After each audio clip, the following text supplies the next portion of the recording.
to anyone out there that's listening that's started to go down in that hole, trapped in the chains of depression or addiction or rage. You're going through a tough time. Maybe you're walking through real depression. Maybe you are in a valley today that you've experienced the worst failure of your life and you are on the verge of giving up. Maybe you're here today and your marriage is on the rocks. Maybe you're here today and you're dealing with anxiety on a daily basis. You know what it's like to be in a lonely, dark place. You know what it's like to want to quit. You know what it's like when the pressure's overwhelming, when people expect your best, but you're at your worst. That is a moment of choice. That is a moment of decision. What will your response be? Are you gonna sit back or are you gonna step up? Adversity creates the perfect moment for audacity. It's in your adversity, the thing that comes out of you is what defines you.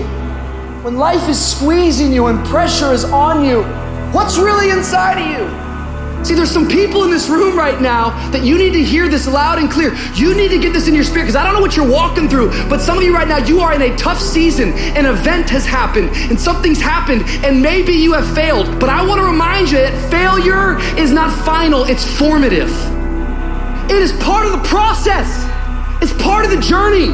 Your failure matters as much as your success. How do you think you're gonna grow if you don't ever fail? Yet some of you have failed and you have decided, well, guess what? I'm a failure. No, failure is an event. It is never a person. Just because you failed doesn't mean that you're a failure. In fact, failure is actually fuel for your future. The way that you grow, the way that you advance. You have to fail in order to succeed. The darker the night, the brighter the morning. This too shall pass. You're gonna get through this thing. You might not be in control of the storm, but you can have the courage to face the storm, to say, I'm not gonna back down, I'm not gonna run away, I'm gonna walk through this thing because I believe this thing is leading me to another miracle. You see, the fight's not over if you've been knocked down. It's only over if you quit. If you make the decision to get up one more time, I'm telling you, you will win the fight.